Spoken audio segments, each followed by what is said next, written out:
Welcome to Heal Your Loved Wounds. I'm your host, Iris Siriani. And in today's episode, I want to talk to you about damaging toxic relationships and something that I get asked so often. And that is, how did I let this happen? How could this have happened? How did I not see it? How did it happen? How did I get myself into this position? And that's the thing about these toxic relationships. And of course, we're talking about the narcissistic type of relationship is what we're talking about here.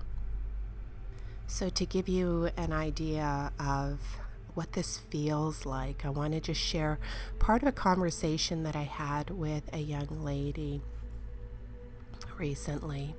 And I was sitting there and I listened to her story, and I noticed that there was just a tremendous amount of guilt and shame that was coming up for her.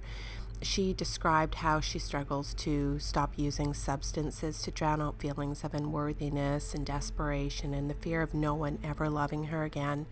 And substance abuse is one of those things that does come up in these types of relationships because they are so damaging to one's self-esteem and self-worth that the person just has no way to cope with everything, and so they start using some type of a substance, and inherently within all of that there's a lot of shame and guilt from overuse of substances. But it's quite normal, it's quite typical. I see it quite often in the work that I do. So she spoke about her manifested OCD tendencies and how she feels embarrassed now that others were starting to notice. And she cried as she talked about how inadequate and incapable she feels and how the feelings just really overwhelm her.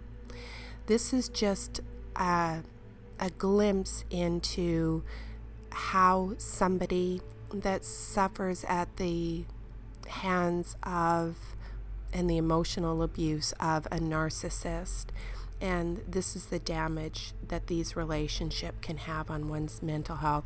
It's crippling, and it's just not something that you, quote unquote, and I'm air quoting, just get over. These types of relationships and the emotional and mental abuse that is part of the relationship, it seeps into the very core of one's being, and it damages, as I mentioned, self-worth, and it shatters every boundary, stripping away any sense of self and invoking an incredible amount of guilt and shame. And the thing that's really important to know about these relationships is that it causes you to do things that are out of character as a coping mechanism. And I want to say that again. These types of relationships, they cause you to do things that are out of character as a coping mechanism. Things that you would never even consider doing. They just wouldn't even come across your radar doing, but they're done as a way to cope, and you essentially become someone you don't recognize, and you look for any way to survive in the relationship, yet find it extremely difficult to leave the relationship. And isn't that interesting? You look for any way to survive in the relationship. The thought of actually leaving the relationship is really, really difficult. So that has an inherent set of problems in leaving the relationship, and the anxiety and stress of pulling yourself away from that relationship. So let's have a look and let's break this down a little bit. Where do you even start to heal from this type of relationship? So getting into the place of feeling like you were so broken doesn't just happen overnight. It happens over time, and it's through a blend of perceived loving caring followed by the tearing down of who you are. I call this the chipping away process. It's a gradual and consistent process that causes a great deal of confusion, a lot of hurt, and it's lightly sprinkled with happy times that you are then going to cling to. There's a lot of promises made. There's a lot of sprinkles, and I do call them sprinkles of better things to come, and the happiness and the joy that you would feel from being able to do that with that person. So that's why many agonize over how did I let this happen? Well, it's because it's such a gradual thing that happens, and before you know it, you're so ensnared in the manipulation of the relationship, and there's so much confusion, and there's so much self-worth issues that it's really, really difficult to leave the relationship. So if you are or have been in this type of relationship, know that this can happen to anyone. Absolutely everyone can find themselves in a place in their life where they are vulnerable to this experience. And then there are those who find they've experienced these exact relationships repeatedly.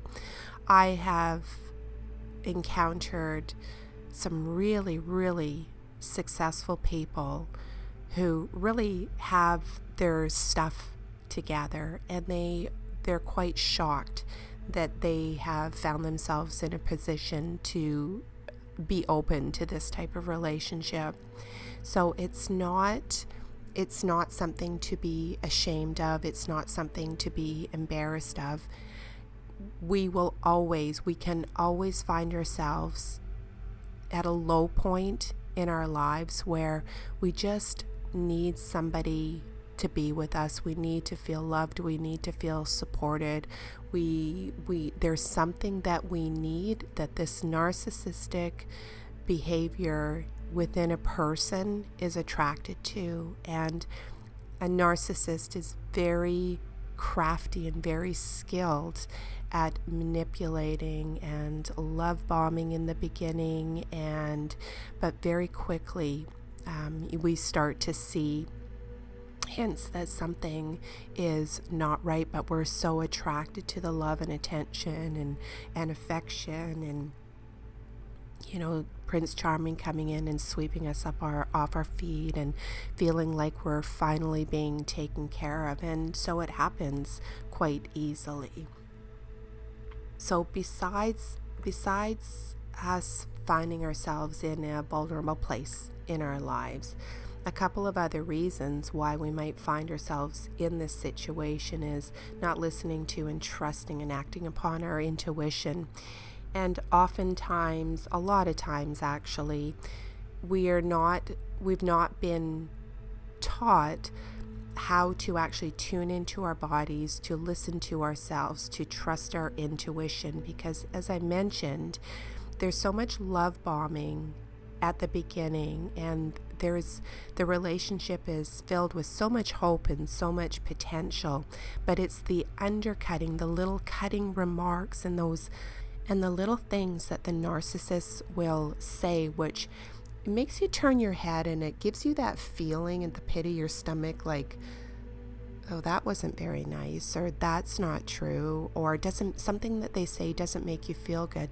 That's your intuition telling you that something is up. But early on, we're so attracted to all of the attention that we gloss over those cutting remarks and those things that are being said, that we ignore that, and it gets us deeper and deeper. And then, of course, there are those who seem to have the pattern of always having these types of unhealthy, toxic relationships. And this comes from really a deeper, unhealed trauma. So let's look a little bit more into your intuition. As I mentioned, intuition is often felt in the body, and it's that feeling that you get, like I said, somewhere in your body that's letting you know that something isn't right, and we all have it. The question is, do you hear it? And can you draw on the courage to trust the guidance? I think that we only ever have to be in this type of relationship once to learn some very, very valuable skills about honing in and listening and trusting when something is not right. When it comes to toxic relationships, there are always red flags, likely as early as the first date, but definitely by the second date. It does not take long for that the alter ego of this type of person to rear its head. And so your intuition is your guiding light in this life. And this is a big but trusting it is definitely a learned skill that very few are taught. And it's very challenging to trust in something that we've been gifted with it at birth, but it gets snubbed out and often is never fully cultivated. And here's why. We are told what to do, how to feel, and how to think from a very young age. And can you remember a time when you were upset about something, or you were told that there's nothing to be upset about, or you're just overreacting? And you know what? Maybe sometimes, things, our emotions maybe got a little bit out of hand, but for the most time, when we got upset about something, when something didn't feel right, we were made to feel like what we were feeling and what we were thinking was wrong. And let's face it, who wants to feel like they're wrong? People just want to fit in. So when this type of behavior happens, it really invalidates the feelings and affirms that how we feel and what we're thinking must be wrong, and that there's a more appropriate way to feel that should apply and not one that we have. So right there, we're already being taught not to trust ourselves and trust how we're feeling. So here's another example. Let's say, how often have you gotten an uneasy feeling around a person? And it could have been when you were young, it could have been your parents' friends, or maybe somebody in a school, or somebody in a church, and something just doesn't feel right about that person. Kids are very intuitive, and they know. They just know, and so do animals. They just know. But when you say something about it, you're responded with, what, who, him or her? Don't be ridiculous. They're harmless. And I have heard this time and time and time again. And again, it invalidates your intuition and teaches you not to trust yourself, because somehow how you feel is wrong. So right there are two really good examples of how from a very young age we're taught how to think and how to feel. We're not taught to trust ourselves and trust our intuition and explore those feelings that we're having. But we can learn to develop and trust our intuition through our life experiences and the lessons that we learned. If you meet someone or encounter a situation that reminds you of a painful experience, you can trust that inner knowing. You ever, later on in life, encounter a situation or somebody and you go, oh, that person reminds me of so-and-so. I didn't have a very good experience. We learn to trust that. We learn to trust that feeling. And although the people aren't the same, but the tendencies, we remember how we felt around somebody who behaved a certain way. And so we can learn to develop and trust our intuition. And I'm not going to lie, it takes courage to trust and act on a feeling when you don't know why you feel the way you do, or know the outcome. Sometimes our intuition is telling us, just don't go on a second date with that person, or don't go down that alley by yourself, or go left instead of right. And we don't know why. It's just a feeling. So it takes a lot of courage to just trust that without having all of the answers. And being able to trust yourself with the choices and decisions you make really does require a healthy sense of self. So let's have a look at, actually before we move on, I'll share a quick story. Years ago, I used to run half marathons, and I had started training for a mini triathlon, and I was jogging down a very populated park that was really nice for running in the spring and summertime. And I decided to run in an area that I'd actually never run in before. And as I started running down this path, the path got a little bit narrower and the trees just got a little bit more dense. And all of a sudden, I felt every hair on my body and the hair on the back of my neck just started to stand right up. And I got this very, very uncomfortable feeling. It was the middle of the day. It was a bright, sunshiny day. There were people all around, but there was nobody else on that path with me. And, I really had to listen and respect that I was having this feeling. And I turned around. I was actually scared. And I turned around and I did run back the other way onto a more familiar path with more people around. So it's things like that. I have no idea what was in the denseness of the shrubs up ahead, but I had to trust that I was being guided to not go there. So, learning to trust that can definitely be developed, and it just requires that we tune in a little bit. Okay, so let's talk about healthy sense of self.